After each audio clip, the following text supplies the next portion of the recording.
The fine Tuscan dust danced in the fading twilight as Marco gripped the steering wheel of his truck, the steady hum of the engine lulling his thoughts into the melancholy of yet another workday's end. That stretch of the SS-68 was known for its treacherous curves and breathtaking views, but tonight, there was something different in the air. A chill that didn't come from the cool breeze slipping through the cracked window. He hummed an old Italian tune to push back the oppressive stillness, but the melody seemed to vanish into the emptiness of the deserted road. Suddenly, a piercing sound shattered the silence. A brief, chilling scream that seemed to come from the truck's radio itself, cutting off the music abruptly. Marco jolted, staring at the device as if it had come to life, but the dial remained still, with no sign of a broadcast. Was his imagination playing tricks on him, worn down by the long journey? He took a deep breath, trying to calm himself, but the unease lingered, like a subtle shadow lurking at the edges of his awareness. If you enjoy stories that make you question reality and send a chill down your spine, make sure to subscribe to the channel and let us know in the comments where in the world you're watching from. Your participation means a lot to our community. Marco tried tuning in to another station, but the radio remained silent, as if enchanted by that fleeting scream. He frowned, puzzled, but chose to brush it off, blaming fatigue and the odd acoustics of the truck's cabin. The next curve came up suddenly, tighter than he remembered, and as he rounded it, his headlights briefly illuminated a figure standing at the roadside. It was a woman in white, motionless like a statue, her face hidden in the shadows of the night. Before Marco could react, she vanished into the darkness, as if she had never been there. He slammed the brakes, heart pounding, scanning the rearview mirror, but the road behind was completely empty. Who was that woman, and why had that scream on the radio felt so real? A wave of dread began to rise in Marco's chest, turning the beauty of the Tuscan landscape into something sinister and foreboding. He sensed that this night held something far more disturbing than a lonely drive. Marco hesitated for a moment, debating whether he should turn back to check if the woman needed help, or if it had all just been an illusion conjured by his exhausted mind. Reason told him to keep driving, that stopping in the middle of the night on a deserted road could be dangerous. But a pang of guilt gnawed at him, and that scream, it echoed in his memory with disturbing intensity. In the end, he gave in to his intuition and shifted into reverse, slowly maneuvering the truck to retrace his path. His headlights sliced through the darkness, revealing nothing but low vegetation and lonely road signs. There was no trace of the woman in white, no sign that anyone had been there at all. Marco turned off the engine, the silence now even heavier, broken only by the distant chirping of crickets. He opened the cabin door, hesitantly, and stepped out onto the road, his phone's flashlight flickering in the darkness. The air was cold and damp, filled with an earthy, indistinct smell, almost as if something nearby was decaying. His footsteps echoed on the empty road as he slowly walked in the direction where he'd seen the figure. With each step, the sense of unease grew stronger, a gnawing feeling that something was terribly wrong with this place. He scanned the surroundings with his light, searching for any clue. A footprint in the dust, a scrap of fabric, anything to prove he wasn't losing his mind. But there was nothing. The curve seemed to swallow all evidence, keeping its dark secret hidden. Marco began to feel watched, as if unseen eyes were tracking his every move in the darkness. A shiver ran down his spine, and he gripped the flashlight tighter, the beam trembling slightly in his hand. He called out for the woman, his voice raspy and unsure against the stillness of the night, but only the echo answered him. Frustration and fear began to twist together inside him, forming a knot in his stomach. Maybe he really had imagined it all. But then, a new sound broke the silence, a low, muffled sob, coming from the darkness beyond the edge of the road. Marco froze, his heart pounding in his chest. The crying was filled with pain and despair, and it came from somewhere he couldn't quite place. Was it the woman, or something far more sinister? Guided by the mournful sound, Marco hesitated for a moment before stepping beyond the edge of the asphalt. His phone's flashlight barely pierced the dense darkness of the vegetation lining the road. Dry branches cracked beneath his feet as he moved cautiously forward, the sobs growing slightly louder with each step. They seemed to be coming from a small rise covered with twisted cypress trees, their ghostly silhouettes etched against the starry sky. A sudden cold breeze swept through, carrying a strong, sickening odor, something between damp earth and rusted metal. Marco held his breath, the sensation that something was profoundly wrong growing stronger with every heartbeat. He reached the base of the rise and began to climb, the flickering beam of his flashlight revealing exposed roots and loose stones. The crying was clearer now, undeniably the anguished wailing of a child. Who could possibly be out here alone, in the middle of the night in such an isolated place? At the top of the small hill, Marco spotted a stone structure, almost hidden by the overgrowth. It looked like an old chapel or an abandoned mausoleum. The wooden door was slightly ajar, and the sobs were clearly coming from inside. He approached slowly, his hand trembling as he pushed the creaking door open. The interior was dark and dusty, lit only by the faint beam of his flashlight. The air inside was even heavier, saturated with that nauseating stench. In the center of the small structure, kneeling on the ground, was a young child dressed in white clothes stained with dirt, sobbing uncontrollably.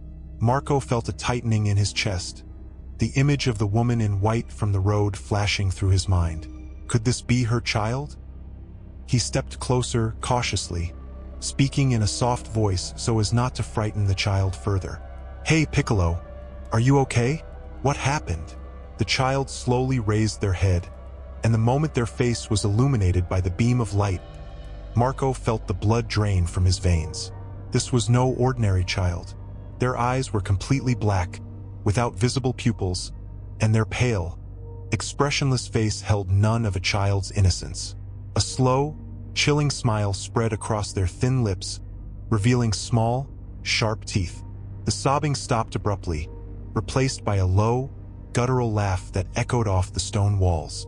Marco instinctively stepped back, frozen by a primal fear. This wasn't a child. This was something much older, and far more sinister, something that didn't belong to this world. The creature slowly rose to its feet, its black eyes locked on Marco, and from its small throat came a voice, rough and ancient, that seemed to carry centuries of pain and malevolence. "You heard my call. Now you'll stay here forever." Terror gripped every fiber of Marco's being, momentarily paralyzing his muscles. The creature's voice echoed in his mind, laced with a dark and eternal promise. He finally managed to react, turning to flee back to the relative safety of his truck. His feet stumbled over loose stones as he scrambled down the hill in desperation, the creature's macabre laughter ringing in his ears, chasing him through the darkness. The nauseating stench clung to the air around him, following him like a curse. He could feel the presence behind him, unseen yet terrifyingly real, like a predator stalking its prey through the night. The flashlight in his hand shook violently, casting dancing shadows that seemed to morph into monstrous shapes at the edges of his vision. The road felt impossibly far, a mirage of salvation in the middle of a nightmare. When he finally reached the road, Marco staggered toward the truck, adrenaline surging through his veins, propelling him forward despite the paralyzing fear. He fumbled with the door, yanking it open and throwing himself into the cab, locking it hurriedly. His heart pounded wildly against his ribs as he gasped for air, struggling to regain his breath. He looked in the rearview mirror, expecting to see the creature emerge from the shadows, but the road was empty. Still, the feeling of being watched remained, as if those black eyes could pierce right through the truck's metal walls. Marco tried to start the engine, but his hands were shaking so badly he could barely get the key into the ignition. The motor coughed a few times before roaring to life, the familiar sound offering a small, fragile comfort in the oppressive silence. He shifted into gear and sped off, putting as much distance as possible between himself and that cursed place. As he drove down the dark road at high speed, Marco couldn't shake the image of that child with the pitch-black eyes and that ancient, menacing voice. What was that thing? And why had it been alone in an abandoned mausoleum in the dead of night? He glanced into the rearview mirror again, and for a brief instant, He was certain he saw a white figure lurking in the shadows of the roadside trees, silently following him. He blinked, trying to convince himself it was just his imagination playing tricks on him. But the feeling of being hunted was undeniable. Suddenly, the truck's radio hissed with static, and the same raspy, ancient voice that had spoken from the creature's mouth filled the cab, dripping with malevolence. "You cannot escape. This road now belongs to us." A chill ran down Marco's spine. He wasn't alone on that road. He was being hunted, and the hunt had only just begun. The sound of that spectral voice echoing through the radio made Marco's blood run cold. He abruptly shut the device off, but the silence that followed felt even more menacing, thick with the unspoken promise of supernatural pursuit. His thoughts whirled in a frantic storm, searching for a logical explanation, but reason felt useless against the palpable horror surrounding him. He pressed harder on the gas pedal, the truck rumbling beneath him as it tore through the dark Tuscan night. His eyes darted constantly to the rearview mirrors, scanning the road behind for any sign of that sinister presence. The once familiar landscape now looked strange and hostile. Every shadow a potential threat, every bend a possible hiding place for whatever was following him. Suddenly, the truck's headlights illuminated something in the middle of the road, something that made Marco slam on the brakes, nearly losing control of the vehicle. It was the woman in white he had seen earlier, standing motionless in the center of the road like an apparition. Her face was now clearly visible under the headlights, and a chill ran down Marco's spine. Her eyes were the same as the child's in the chapel, completely black and hollow, and a macabre smile stretched across her pale lips. Marco tried to swerve, but it was too late. The woman moved with supernatural speed, and in the next instant, her body passed through the windshield like smoke, entering the cab. A scream of terror escaped Marco's throat as the spectral figure materialized before him, the nauseating stench of the chapel flooding his senses. The woman reached out a cold, bony hand toward his face, and Marco felt an invisible force pinning him to the seat, rendering him immobile. Her black eyes seemed to pull at his very soul, filling him with a primal dread. He tried to scream again, but his voice was trapped in his throat. The woman leaned closer, and that same raspy voice, identical to the one that had come from the child and the radio, whispered into his ear. The words were ancient, in a language he couldn't understand, yet their meaning was unmistakably sinister. Marco felt his consciousness begin to fade, as if he were being pulled into an abyss of darkness. What did this woman and that child want from him? And why was he trapped in this nightmare along a deserted road in Tuscany? The answer, he feared, would be far more terrifying than he could ever imagine. The chilling presence of the black-eyed woman engulfed the truck's cabin, wrapping Marco in a suffocating terror. He struggled helplessly against the invisible force that held him down. His eyes locked onto hers, desperately searching for any trace of humanity in that hollow darkness. The whispered words, spoken in an unknown tongue, echoed through his mind, each syllable charged with a malevolent energy that seemed to drain the life from his body. He felt himself growing heavier, his vision blurring, as if he were slowly losing the battle against that supernatural force. Suddenly, the image of the child in the chapel flashed through his mind. Those same black eyes, that same horrifying smile. Were they the same entity, manifesting in different forms? And what was their connection to this lonely stretch of road? Amid the paralyzing terror, a memory surfaced. A local legend his grandmother used to tell him, about a tragedy that had happened on this very road many years ago. A young bride, dressed in white, had died in a car crash on the night of her wedding, and her small child had mysteriously vanished in the aftermath. People said their spirits still haunted the road, seeking revenge, or perhaps simply lost in their eternal grief. The resemblance to the woman and the child Marco had encountered was terrifying. Could he have come face to face with the ghosts of that forgotten tragedy? And if so, what did they want from him? As that horrifying possibility took hold in his mind, the spectral woman's gaze intensified. Marco felt a searing pain shoot through his body, as if his very soul were being ripped out from within. The raspy voice whispered again, louder now, and he could finally make out fragments of ancient Italian, phrases about a broken promise and a vengeance that must be fulfilled. He tried to speak, to beg for his life, but no sound escaped his throat. Darkness began to close in around him, a cold, sticky void pulling him down into an endless abyss. Was this his end? Would he become the next victim of the spirits haunting this cursed road? In the final flicker of consciousness, one last image lit up his mind. The sharp bend in the road where he had first seen the woman. There was something about that place, something crucial. A point of connection between the world of the living and the realm of the dead. And perhaps, just perhaps, the key to his survival still lay hidden there.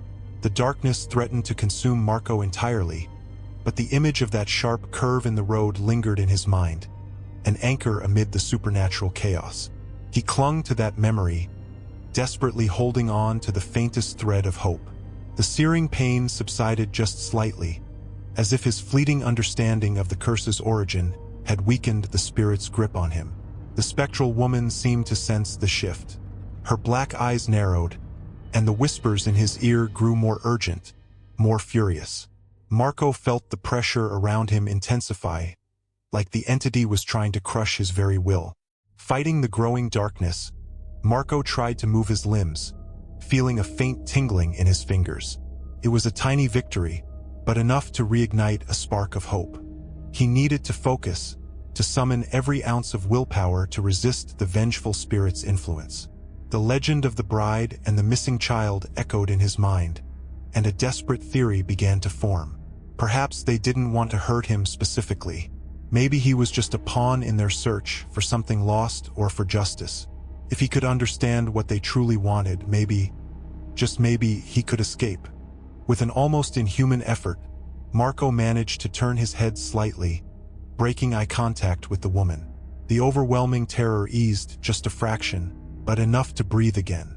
It was as if the entity's control hinged on their gaze. He looked around the cabin, frantically searching for anything he could use, anything that might serve as a weapon or a distraction. His eyes landed on the small wooden crucifix dangling from the rearview mirror, a gift from his grandmother. He'd always seen it as a sentimental trinket, but now it seemed to emit a faint glow of protection. Summoning every last ounce of strength, Marco reached his trembling hand toward the crucifix. The distance felt like an eternity. The spectral woman noticed his intent. A guttural snarl erupted from her throat, and her cold hand clamped harder around his face. The battle between life and death, between the living world and the realm of the dead, reached its breaking point inside that truck cabin, swallowed by the night in the heart of Tuscany. The apparition's cold hand gripped Marco's face with terrifying force, her icy fingers digging into his skin like claws. The pain was excruciating, but the nearness of the crucifix reignited his determination. Ignoring the agony, he reached further, muscles straining, every fiber of his being screaming in resistance. His fingertips brushed the smooth wood of the crucifix. Then, suddenly, a wave of unexpected warmth surged from the object, momentarily pushing back the cold aura that choked the cabin. The spectral woman recoiled, hissing sharply, as if scorched by holy fire.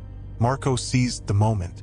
He grabbed the crucifix with trembling fingers, clutching it tightly like a shield. The ghostly presence wavered, her once solid form now flickering like a mirage. Her pitch-black eyes dimmed slightly, and the nauseating stench that had filled the cabin began to lift. For the first time since this nightmare had begun, a fragile thread of hope took hold. Maybe this small symbol of faith could truly protect him from the malevolent force. Raising the crucifix before him, Marco locked eyes with the specter. Her gaze was no longer just full of fury. It now carried a flicker of confusion and pain. The raspy voice whispered once more, but this time it was laced with anguish. "Where is our son?" The question struck Marco like lightning.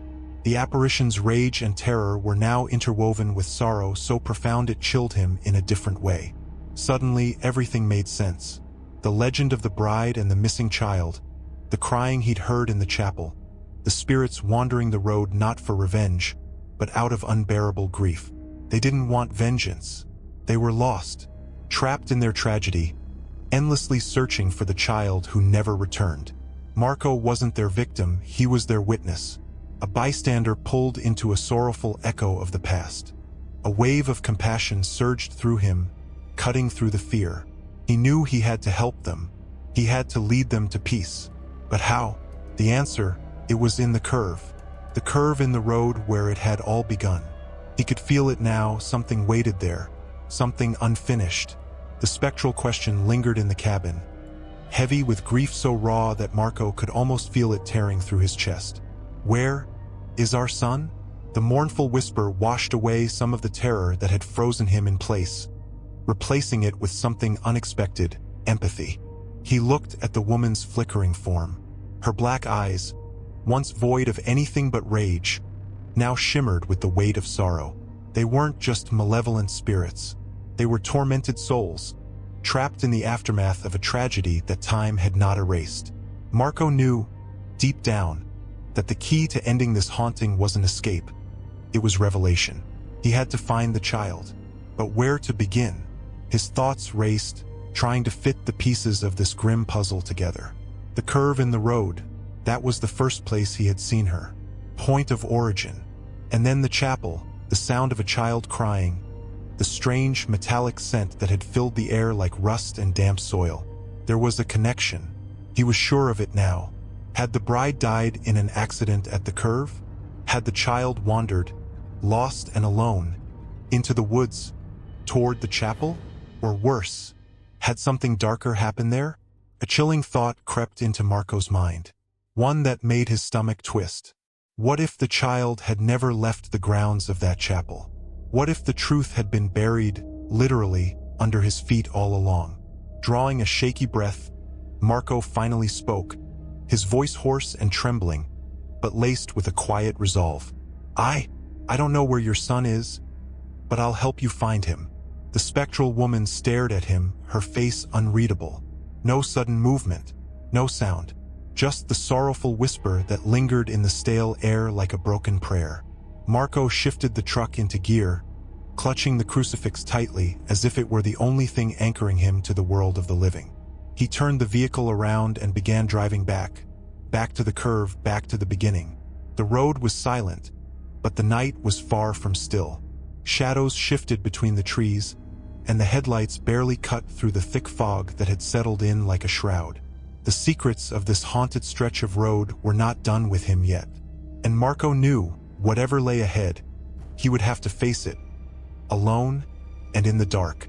Marco drove slowly along the SS-68, the woman's ghostly face and her haunting question echoing relentlessly in his mind. As he neared the infamous curve, a dense, icy fog began to form, cloaking the road and surrounding hills in a spectral veil. The air grew heavier, thick with sorrow, as if the land itself mourned. He eased off the accelerator, headlights slicing through the mist, revealing only shadows and silhouettes a few meters ahead. This didn't feel like just another bend in the road. It felt sacred, marked by tragedy and time. As he rounded the curve, something new caught his eye, something he hadn't seen in the darkness before. A small stone memorial sat off the roadside, nearly hidden among overgrown weeds and withered flowers. Marco brought the truck to a halt and stepped out, drawn toward the monument. Using the flashlight on his phone, he illuminated the plaque affixed to the weathered stone. Rust had begun to consume it, but the inscription was still legible. In memory of Elena and her son Vittorio, victims of a tragic accident on August 15, 1958. His breath caught. That date. It matched the story his grandmother had told. Elena, the bride in white. Vittorio, the missing child. The pieces snapped together with brutal clarity. Marco turned toward the edge of the ravine beside the memorial. And there, in the faint cone of his flashlight, he saw it, twisted metal half buried in the earth. The mangled remains of an old car, rusted and broken. Nearby, smaller details emerged from the soil. Fragments of faded children's clothes, and bones, tiny, unmistakably human bones. The metallic scent he'd noticed near the chapel, the crying child, the unanswered legend, they hadn't just vanished. They had died together, their bodies swallowed by the earth, their tragedy left untold for decades. The chapel must have been where Elena's body was brought before burial. But Vittorio, he had never left the crash site. Their spirits, torn apart by death, had remained tethered to the places where their bond had been broken. Marco sank to his knees, overwhelmed by a strange fusion of horror and sorrow. And then, the air shifted. The fog began to lift. The suffocating cold receded. An unfamiliar stillness settled over the road, a silence that felt like peace. The oppressive presence that had stalked him all night was gone. Marco knew, without question, that Elena and Vittorio had finally been reunited. The cycle was broken. The curse lifted. He looked back once more at the memorial, the crucifix still clutched in his hand. A soft breeze stirred the dying flowers. For the first time that night, Marco felt warm, not from the air, but from within. He climbed back into the truck, started the engine, and drove on. The darkness no longer felt alive. The road behind him held a ghost story, yes, but also a conclusion. And Marco, the trucker who once feared the road at night, would carry that story with him forever.